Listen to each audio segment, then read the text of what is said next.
항공기 개발 역사에서 시제기 단계는 가장 치명적인 위험을 동반한 과정입니다. 그런데 한국이 개발 중인 KF-21은 시제기 단계에서 벌써 3개 국가의 자국 국방을 책임지는 사령관들을 연달아 탑승시켰다는 건 KF-21 전투기 시스템 전반에 대한 상상 이상의 신뢰를 받고 있음을 알 수 있습니다. 이 같은 KF-21과는 반대로 일본에서는 또다시 전투기 추락 사고가 발생해 한국과 기술적 격차가 점점 더 벌어지고 있다는 평가를 받고 있습니다. 일본은 미국과 영국이 이끄는 이번 연합훈련 도중 불미스러운 사건이 발생했습니다. 영국군 F-35 전투기 한 대가 일본 규슈 남부 가고시마 공항에 긴급 착륙한 겁니다. 지난 10일 오전 F-35 전투기 한 대가 가고시마 공항에 사용 신청 없이 착륙했습니다. 국토교통성 가고시마 공항 사무소에 따르면 원인은 장비 이상이었던 것으로 알려졌습니다. F-35의 긴급 착륙으로 가고시마 공항 활주로는 20분간 폐쇄돼 민간 여객기 운항에 차질을 빚었지만 다행히 부상자는 없었습니다. 영국군은 F-35를 함재한 항공모함 프린스 오브 웨일스 등을 서태평양으로 파견해 12일까지 미군 일본 해상 자위대 등과 공동훈련을 하고 있었는데요. 이처럼 갑작스러운 일이 발생한 겁니다. 하지만 이보다 더한 사건도 있었습니다. 지난 7일 일본 혼슈 이바라키현 앞 태평양에서 훈련 중이던 일본 항공자위대 소속 F-2 전투기 한 대가 추락했습니다. NHK와 교도통신에 따르면 F-2는 미국 F-16 개량에 미국과 일본이 공동 개발한 전투기로 항공자위대에는 2000년부터 배치됐습니다. 자위대 조종사는 탈출했고 인명피해는 없었지만 F-2 전투기 추락은 작은 일이 아니었습니다. 그런데 사실 일본 자위대의 전투기 추락은 일본에서 자주 발생하는 사건입니다. 세계 최고라는 F-35A조차 일본에서 세계에서 처음으로 추락하는 사건이 있었습니다. 지난 2019년 훈련 중 실종됐던 일본 항공자위대 F-35A 전투기는 추락한 것으로 밝혀졌습니다. F-35A 전투기의 꼬리 날개 일부가 일본 해역 주변에서 발견됐고 최종적으로 추락한 것으로 결론이 났습니다. 대체 세계 최고의 전투기라는 F-35A 전투기는 왜 훈련 중 추락한 것일까요? 당시 사고기는 일본 북부 아오모리현 동쪽 135km 태평양 해상에서 훈련 중 레이더에서 사라졌고 통신도 끊겼습니다. 그날 모두 4대의 전투기가 공격과 방어 훈련 중이었는데 사고기가 실종 직전 훈련을 중단하겠다는 통신이 있었다고 전해졌습니다. 다른 것도 아니고 F-35A 전투기가 실종되자 일본은 초계기와 호위함 등을 동원해 수색에 들어갔습니다. 18년 미군의 F-35B 전투기 한 대가 미남부 사우스 캐롤라이나주에서 훈련 중 추락하는 사고가 발생한 적이 있지만 F-35A의 추락 사례는 세계적으로 없던 일이라 일본은 엄청 긴장했습니다. 방위성은 자민당 본부에서 열린 당 국방위원연맹 회의에서 이번이 F-35A 전투기의 세계 첫 추락 사고라고 인정해야만 했습니다. F-35A는 스텔스 기능을 갖춘 최신의 전투기로 2018년 1월부터 일본에 배치돼 모두 13대가 운용되고 있었는데요. 당시 추락 사고 때문에 나머지 12대의 F-35A 전투기의 비행도 잠시 중단되었고 일본 자위대는 물론 일본 사회에 큰 충격을 주었습니다. NHK는 당시 사고관 전투기가 일본 아이치현 미쓰비시 중공업에서 조립한 일본 제조 1호기라고 보도해 일본에 구겨진 자존심을 대변했습니다. 일본 정부가 같은 기종의 전투기를 모두를 배치할 계획을 갖고 있는 가운데 방위성이 사고 원인 조사에 나섰지만 F-35A에 전투기가 배치된 미사와시는 지역 주민이 불안을 느끼고 있다며 재발 방지를 촉구한 것으로 전해졌습니다. 이와는 반대로 아직 개발이 완료되지 않은 시제기 단계인 KF-21에 시험 조종사가 아닌 고위급 인사가 탑승한 4번째 기록이 달성되었습니다. 지난 2월 이영수 한국공군 참모총장의 최초 탑승을 시작으로 4월에는 라시드 모하메다 알샴시 UAE 공군 방공사령관이 6월에는 폴란드의 이레네우스 노박 공군 사령관 그리고 이번 8월 나세르 모하메드 알라위 UAE 국방차관이 4번째 탑승자로 기록되며 KF-21의 안전성과 잠재력에 대한 국제적 신뢰를 다시 한번 입증하게 되었습니다. 더욱 놀라운 것은 정작 공동 개발 파트너라며 인도네시아의 고위급 인사들은 아직 단 한 명도 시제기에 탑승한 전례가 없다는 것입니다. 누가 보더라도 이는 KF-21의 성공 가능성에 대한 UAE의 확한 믿음과 향후 도입에 대한 강력한 의지를 노골적으로 보여주는 대목입니다. 그리고 시제기에 대한 탑승은 사실 전투기 개발 역사상 있을 수가 없는 경우입니다. 시제기라는 것 자체가 완벽한 기체가 아니라는 것이며 이는 실제로 추락하는 경우를 동반하고 있다는 걸 의미합니다. 실제로 수많은 역사 속에서 수많은 시제기들을 추락해 프로젝트가 중단되거나 지연된 사례가 상당히 많은데요. 스웨덴의 주력 전투기인 사브 제이스민 39 그리펜은 시제 단계에서 무려 2차례나 추락 사고를 겪었는데 특히 1993년에 있었던 두 번째 사고는 스톡홀름 에어쇼 도중 수만 명의 관중이 지켜보는 앞에서 발생하여 전 세계에 엄청난 충격을 주기도 했습니다. 당시 비행 제어 소프트웨어 결함으로 인해 통제 불능 상태에 빠졌고 이에 사업이 5년 이상 잠정 연기되는 등 큰 지장을 주기도 하였습니다. 이처럼 한순간의 실수나 예상치 못한 결함이 대참사로 이어질 수 있는 시제기의 자국의 국방을 책임지는 공군 사령관과 국방 차관을 연달아 탑승시킨 UAE의 결정은 KF-21 전투기 시스템 전반에 대한 상상 이상의 신뢰를 보내고 있다는 명백한 증거입니다. 특히나 UAE는 7개의 토호국이 연합하여 구성된 연방국가로 국가의 주요 고위직은 대부분 왕족이 맡는다는 특수성을 지니고 있는데요. 왕족 출신 핵심 인사 2명의 안위를 한창 개발 중인 한국 전투기에 맡긴 것 자체가 외신들도 크게 주목하는 부분입니다.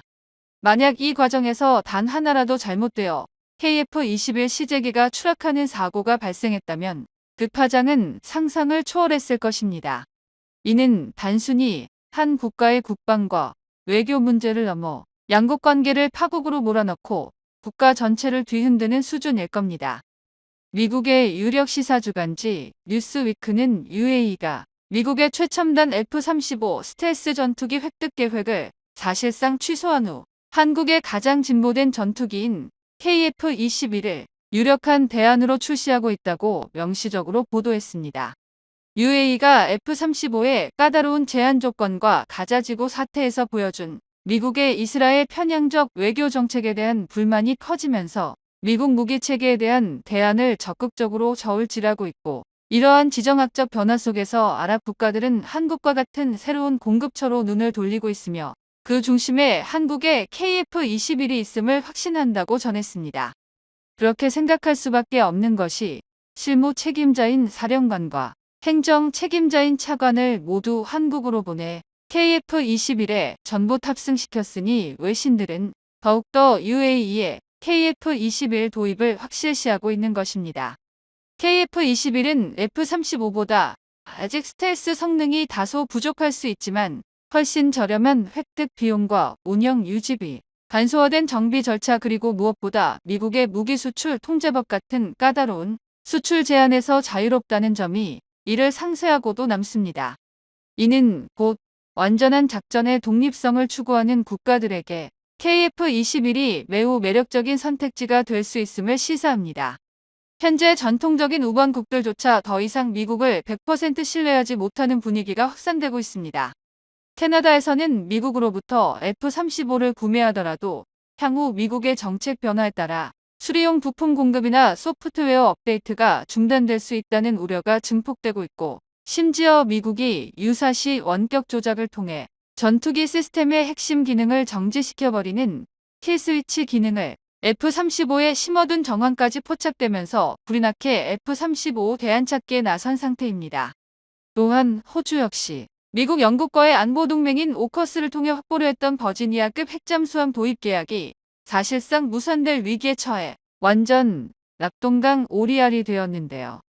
미국은 현재 보유 중인 잠수함 한 대를 유지하는 것조차 벅찰 정도로 조선업 역량이 한계에 다다랐고 영국 역시 예산 부족과 자국 잠수함 사업이 몰락하는 상황이라 생산 능력이 없다는 사실이 미의회 조사국 보고서를 통해 드러났습니다. 이러한 국제정세의 변화 속에서 UAE는 더 이상 자국 군대의 현대화를 위해 단 하나의 공급처에만 얽매이지 않을 것이라고 발표했습니다. 이러한 변화는 미국이 너무 까다롭고 모든 것을 정치적으로 이용하기 때문에 발생한 것인데요. UAE 언론에서는 한국이라는 매우 강력하고 신뢰할 수 있는 파트너가 있다는 사실을 알게 되었다라며 정확히 한국을 콕 집어 언급했습니다. 올 초 말레이시아 공군 참모총장이 카이를 방문해 자신들이 주문한 FA-50 경전투기에 대한 조립 과정을 시찰하면서 KF-21까지 관심을 보였지만 비행기에 탑승하는 것까지는 이루어지지 않았으며 경납고에 주기된 KF-21을 배경으로 사진을 찍는 것으로 마무리되었습니다. 반대로 UAE 공군 사령관은 전투기까지 탑승해 시험 비행을 진행하면서 말레이시아와 크게 비교되고 있는데요. 전투기는 개발 국가들의 전략 자산으로 철저히 보호되며 해외에 파견되어도 내부를 촬영할 수 없도록 접근이 제한되고 있습니다. 일례로 국내 방산 전시회에 참가한 F-35나 F-22 전투기가 일반인들에게도 전시되어 구경을 할 수는 있으나 가까이 접근할 수 없도록 되어 있으며 무장 경호원들이 배치되어 철저하게 전투기 내부는 차단하고 있습니다. 특히 미국에서 파견된 스텔스 전투기들은 조종사가 탑승하는 조종석에 대한 정보 유출을 차단하기 위해서 내부를 완전히 가려 촬영할 수 없도록 전시됩니다. 전투기의 조종석에 모든 시스템들이 집중되어 있으며 조종석을 촬영할 경우 어떠한 기능을 갖추는지를 파악할 수 있어 적국에게 이러한 정보들이 넘어가는 것을 방지하기 위해서입니다. 미국의 F-16 전투기 최신형에서도 현재 조종석이 완전히 바뀌면서 탑승을 비롯해 촬영조차도 하지 못하도록 강제하고 있는데요. 현 기종에서만 조종석이 공개되며 첨단 개량형은 내부 촬영을 철저히 통제해 자신들이 개발한 항전 장비가 노출되는 것을 차단하고 있습니다. 이런 이유들로 인해 UAE 공군 사령관이 KF-21에 탑승해 시험 비행을 진행했다는 것은 단순한 의미가 아니라고 볼 수 있습니다. KF-21의 조정석은 일체형 대형 모니터가 설치되었으며 터치 조작으로 다양한 임무를 모두 수행할 수 있도록 개발되어 있는데요. 대표적인 스텔스 전투기인 F-35에서 보여지는 대화면 특수 디스플레이와 비슷한 시스템을 자체 개발해 통합한 것으로 높은 고도와 기압뿐만 아니라 진동으로 인한 고장이 발생할 경우 전투기 조종이 완전히 먹통이 되기 때문에 모든 가능성에 대비해 조정석 디스플레이와 조작 장치들이 고도의 기술력으로 개발되었습니다. 그렇기에 공동개발 국가인 인도네시아 조종사도 딱 한 번밖에 탑승하지 못했는데요. 미국에서 개발한 것과 첨단 항전 장비들이 조정석에 집중되어 있어 외부로 노출되는 것을 철저히 통제하고 있습니다. 최근 KF-21이 약 1600회의 시험 비행을 성공적으로 소화하며 대한민국 항공사에 새로운 이정표를 세웠다는 기분 좋은 소식이 전해졌습니다. 당초 계획보다 무려 2개월 앞당겨 체계 개발을 완료하면서 한국의 독보적인 설계 및 제조 역량을 입증했는데요. 더욱 놀라운 점은 단순히 기체 개발에 그치지 않고 복합적인 무장 체계 통합까지 이례적으로 빠른 속도로 진행되고 있다는 사실입니다. 전투기와 유도무기를 동시에 국산화한 나라는 미국과 중국, 러시아 그리고 이제 대한민국뿐입니다. 한국이 항공우주 강국으로 도약할 준비를 마쳤다는 평가가 나오는데요. 올해 초 한국이 본격적으로 KF-21 탑재형 단거리 공대공 유도탄투 사업을 개시하면서 세부 내용이 공개됐고 이를 지켜본 전 세계 수많은 군사 전문가들이 놀라움을 감추지 못했습니다. 단거리 공대공 유도탄 II 프로젝트는 국산 공대공 유도 미사일 통합 개발 계획입니다. 일각에서는 아직 국산 공대공 미사일도 없는데 무슨 2단계의 사업이냐라고 의문을 가질 수 있는데요. 이를 이해하려면 1단계와 2단계의 차이를 알아야 합니다. 1단계는 독일 아이리스티나 미국 AIM-9N스와 같은 해외 최신 단거리 미사일을 도입해 KF-21에 장착 통합하는 것이며 2단계는 남의 것을 장착해 사용하는 것을 넘어 우리 손으로 우리만의 미사일을 직접 개발하는 단계입니다. 한국은 이미 현궁이나 천궁2 등 세계적 수준의 유도무기를 개발한 경험을 통해 관련 핵심 기술을 확보한 상태입니다. 따라서 단거리 공대공 유도탄 II의 목표 또한 해외 최신 미사일과 대등하거나 그 이상의 성능을 내는 무기입니다. KF-21 개발이 시작된 지 얼마 되지 않았음에도 벌써 공대지 공대공 무장을 모두 국산화하는 단계에 진입했다는 점은 경이로운 속도로 느껴질 수밖에 없습니다.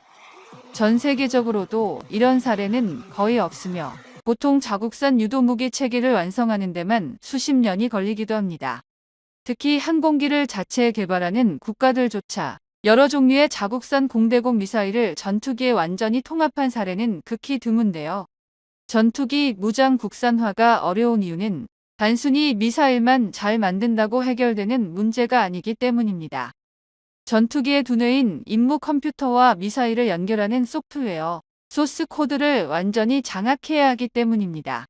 그래서 대부분의 국가들은 신형 전투기를 개발할 때 먼저 검증된 외산 무장을 통합하고 기체가 안정화된 뒤 수십 년에 걸쳐 국산 무장을 부분적으로 얻는 방식이 일반적입니다. 그러나 한국은 KF-21 설계 단계부터 국산 무장 장착을 전제로 한 병행 개발을 도입했습니다. 즉 기체와 무장을 별개가 아니라 하나의 통합체계로 보고 처음부터 함께 설계한 것입니다. 이 병행 개발을 가장 잘 보여주는 사례가 바로 CJ 4호기와 6호기인 복저형 KF-21입니다. 단저형 개발과 동시에 복저형까지 진행해 양쪽을 함께 완성해버렸고 지금은 세계 각국 국방장관과 귀빈들이 한국을 찾을 때마다 복저형에 나란히 탑승해 시험 비행을 참관하는 모습이 연출되고 있습니다. 가장 주목해야 할 부분은 국산 이사 레이더와 국산 유도무기의 완전 통합인데요. 전투기의 눈인 레이더가 목표를 탐지하고 그 정보를 국산 미사일에 전달해 정확히 명중시키는 소프트웨어 기술은 국가 간에도 절대 공유하지 않는 기술 장벽입니다. 한국은 이 장벽을 놀라운 속도로 뛰어넘고 있는데요. 레이더도 있고 미사일도 있으면 그냥 쏘면 되는 거 아닌가라고 생각할 수 있지만 현대 전투기에서 이 과정이 천문학적인 난이도를 갖는 이유는 바로 소프트웨어에 있습니다. 현대 공대공 미사일은 발사 후 스스로 알아서 날아가는 단순한 로켓이 아닙니다. 레이더가 초당 수십 번씩 적기가 왼쪽으로 꺾였거나 고도를 끌어올렸다가 속도를 줄였을 때와 같은 정보를 실시간으로 미사일에 보내 유도 명령을 계속 갱신하는 데이터 링크 과정이 필수입니다. 이때 기체와 미사일 간의 데이터를 주고받는 대화 방식 프로토콜을 맞추는 소프트웨어 코딩은 극도로 정교한 기술을 요구합니다. 현대 공중전의 승패가 하드웨어가 아니라 소프트웨어에서 갈린다는 말이 나오는 이유가 여기에 있습니다. 미 공군이 독보적인 세계 1위를 유지하는 이유도 바로 이 압도적인 소프트웨어 통제 능력 덕분입니다. 예를 들어 F-35 전투기 소프트웨어는 2,400만 줄이 넘는 코드로 구성되며 그중 단 한 줄의 오류도 용납되지 않습니다. 이 코드를 검증 테스트하는 데에만 전체 개발 기간의 절반 이상이 소요된다고 알려져 있습니다. 더 큰 문제는 미국이 전투기의 두뇌인 임무 컴퓨터 소스 코드를 절대 타국에 공유하지 않는다는 점인데요. 물론 KF-21에 미국제 AIM-120 암람 같은 미사일을 탑재할 때 세부 소스코드 대신 통신 규격 인터페이스 정보만 받아도 어느 정도 통합은 가능합니다. 하지만 미사일 성능이 개량되거나 레이더 소프트웨어를 업그레이드할 때마다 한국은 미국에 바꿔달라고 요청해야 하고 그때마다 막대한 비용과 시간을 지불해야 합니다. 또 미국의 일명 블랙박스 정책으로 인해 구매국이 임의로 코드를 수정하거나 다른 무장을 통합하는 것이 원천 차단됩니다. 예를 들어 한국이 아무리 뛰어난 국산 미사일을 개발해도 소스코드 안 줄 거니까 너희 미사일은 F-35에 못 단다라고 나오면 그대로 종이 호랑이가 되는 셈입니다. 그래서 KF-21이 진짜로 경이로운 이유는 단순히 초음속 전투기를 만들었다는 것에 그치지 않습니다. 국산 레이더와 임무 컴퓨터, 국산 유도탄을 하나로 묶는 우리만의 소프트웨어 언어 체계를 직접 만들어버렸다는 점이 핵심입니다. 여기서 주목해야 할 또 하나의 포인트는 단거리 공대공 유도탄2 사업의 주관업체가 LIGNX1이라는 사실입니다. LIGNX1은 이미 지대공 단거리 미사일 신궁과 함대공 미사일 해궁, 중거리 지대공, 미사일 천궁2라는 세 가지 세계적 유도 무기를 개발한 실적을 보유하고 있습니다. 여기에서 축적된 기술력을 하나로 모아 한국형 단거리 공대공 유도탄2를 만드는 것입니다. 이른바 삼궁의 성능과 신뢰성은 해외에서 더 인정받고 있을 정도이며 이미 실전까지 치른 무기들입니다. 천궁2는 UAE와 사우디, 이라크 등 중동 3개국에 총 14조 원 규모로 수출되었습니다. 신궁은 인도네시아, 루마니아, UAE, 사우디, 필리핀 등에 수출되며 그 성능을 입증했습니다. 신궁, 해궁, 천궁 이들 중 어느 하나만 갖고도 세계 최고라는 평가를 받는데 이 셋의 장점만 뽑아 합쳐 만든 것이 바로 4기급 한국형 단거리 공대공 미사일인 셈입니다. 한국형 단거리 공대공 유도탄2의 기술적 기반은 대략 다음 세 축으로 나뉘는데요.